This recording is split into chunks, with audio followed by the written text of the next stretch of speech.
Hey cats, it's EDDBUD here. Today, with an initial look at a shoe that I've been hankering to get hold of for a long time. I've been waiting for it like a hungry man awaits the food delivery driver. The Berlin version of the Adidas Adizero Pro 2.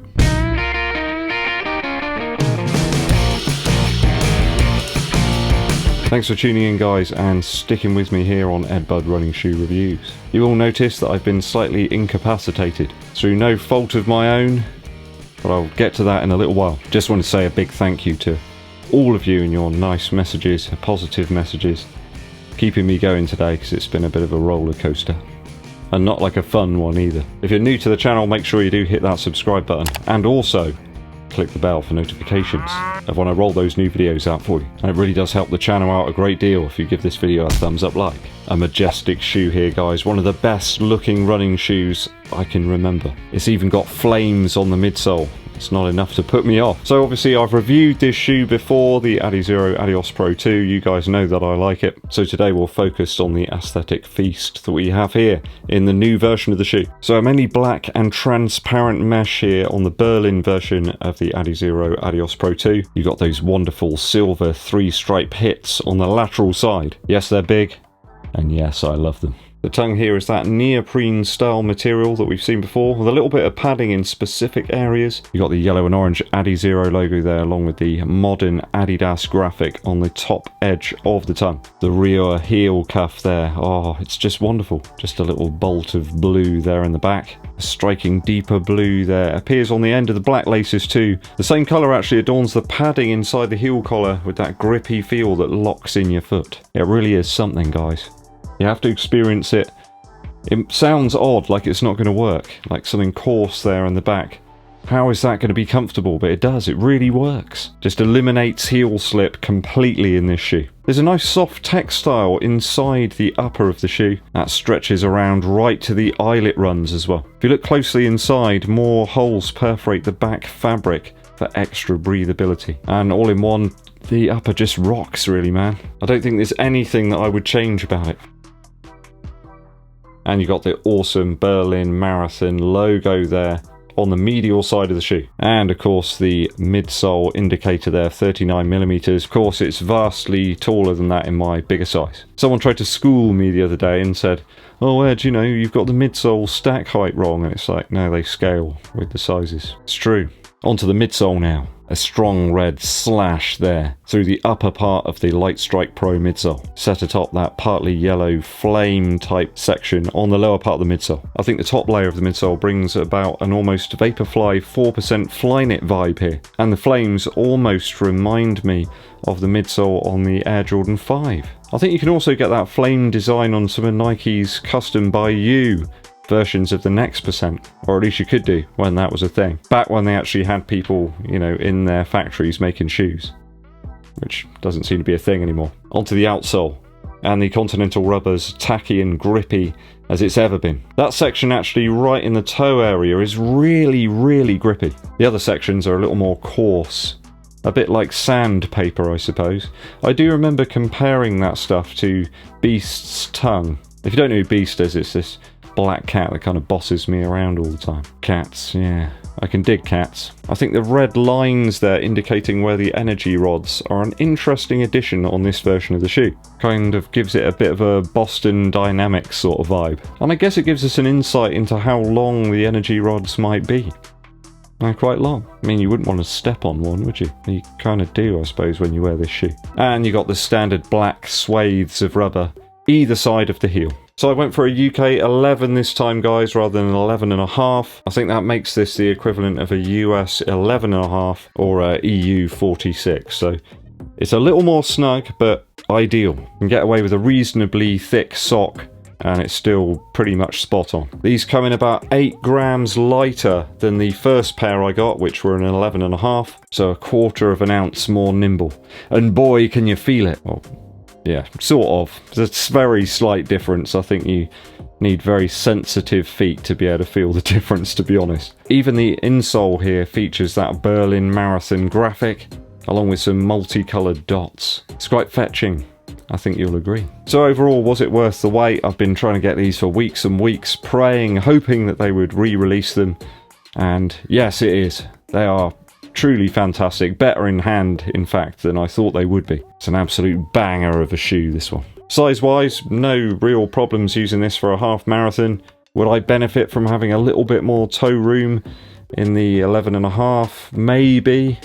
For the marathon, that might be my weapon of choice. But I'll give you a bit of an update down the line as I've got some more miles into them. One interesting thing about this version of the shoe, the profile of the outsole seems a little bit flatter than the first pair I got. That one really seemed quite rounded, actually, in the forefoot. It doesn't seem that way in this version of the shoe. Maybe production tolerances? Maybe the others got hot or something, I don't know. They got too wet? Who knows? If yours are like that, let me know in the comments. There's certainly a profound difference, though, running in this shoe compared to the first pair that I got a few months back. So I felt great today, flying along in these, not a care in the world, knocking out some half marathon pace miles. Little did I know I was going to be brought back to earth with a bang. Came across a couple of people walking some dogs, so 4 dogs altogether. 3 of them weren't on leads, they were sort of roaming about the path, and there wasn't really any distinct way I could get through on the path. I was going at a rate of knots. Did I go onto the grass and try and avoid them? So I decided to go between one of the dogs and a person. Little did I know there was one of those retractable leads attached to the dog. It caught my left foot and I went flying. Literally, I can remember flying through the air for a second. It was not pleasant. It wasn't like an Air Jordan type flying through the air with Triumph. This was bad, and I knew it was going to be bad when I hit the floor. My right elbow took an absolute pounding. In fact, it ripped through the arm sleeves I was wearing, and it's pretty bad. It's pretty mangled there. And my right shoulder took pretty much all of the impact on the right side of my body. For a few moments I was just sort of rolling around on the floor, wondering what state I was going to be in, and you know, how bad is this? Have I done any damage to my head? You know, I just didn't know. Just a sort of panicky moment. So, managed to get over to A&E via the help of a very kind passerby who I've managed to contact actually to say thank you to. And also the famous Dale Fender and his mobile. Never lets me down, ever. They did some x-rays, had a good look at it, and I fractured my shoulder. So my right shoulder, I reckon about 4 to 6 weeks, maybe a little longer. Certainly no guitar playing on the horizon anytime soon, which makes an EDDBUD very sad. Got my arm in a sling, as you can see. I've also managed to get this fetching jumper from Mrs. EDDBUD as well, because it's nice and stretchy. I guess it could have been a lot worse. I could have completely smashed it. I could have mashed my head. I could have done all sorts of things that were worse. At least I know what it is, and I have to say, Yeovil District Hospital here were absolutely fantastic. The lady that first saw me there, what an angel, just wonderful. They really looked after me. Some serious painkillers to be taken for a couple of weeks at least, and I'm having to learn to use my left hand to do lots of things, and my left hand just doesn't really want to do those things and operate. It does make you realise just how much you use both of your hands, and perhaps if you have limited mobility in one of them, then take my hat off to you about that. It's not easy. I guess you learn to live with stuff like that. I'm just finding it really frustrating already. Trying to keep positive about it. I have to say thank you to all of you and your positive comments, positive vibes coming over, and that really does help. No malice there at all. You know, these things happen. I have to be in the wrong place, wrong time. Most importantly though, guys, the shoes have survived unscathed, which is good because, you know, only the night before I was looking at them lovingly. I'd be mortified if they'd been scuffed up too badly, but they're okay. That half size down fit is superb and just makes it a little more concise, I suppose. Perhaps just engaging the tech in the midsole a little bit more, perhaps, from the midfoot to the forefoot. I mean, it was easy hitting my goal half marathon pace today. I was having a whale of a time out there. Lovely and cool temperatures as well. Heart rate was nice and low. I was just really enjoying myself. As such, I can't wait to get out again in those and see what they're made of. That Adios Pro 2 is right up there for me with the Vaporfly Next Percent 2 and also the Puma Deviate Nitro Elite. I'm just amazed, guys, that I survived this incident without damaging my legs at all. There's no damage, no scuffs, grazes, nothing. It's just really bizarre. Thank goodness. So more on this shoe soon. Have you picked up a pair of these guys and are you enjoying them? Does it light your fire or is it a bit of a damp squib? Let me know what you think, guys, down in the comments. Musical interlude today comes from Andrew WK. Now, first thing I thought of when I was sort of sat there in the hospital earlier was Never Let Down. don't lose track of what I'm trying to do, where I'm trying to go. And that track came straight into my head, Never Let Down, Andrew WK. A stonking sort of piano-led ballad. I think it's from his album called The Wolf, which was back out in 2001, I think. Maybe it's 2003. Somewhere around there. The message here, Andrew pounds out on that piano. And it's very clear that you need to get back up and you don't let down. You never let people down. Positive messages are the only thing required right now. Got to keep on rolling. Go and check it out, guys. There's a wonderful video of this, of him playing it on this beautiful piano, and loads of slow-mo bits as well.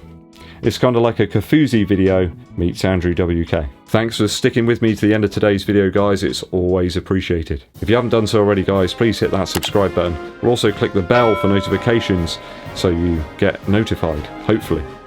Apparently they're a bit slow. It also really helps the channel out if you give this video a thumbs up like, but also share this video with your running buddies. My name's EDDBUD, and I'll be seeing you. Wrong hand. The other one's not really working right now.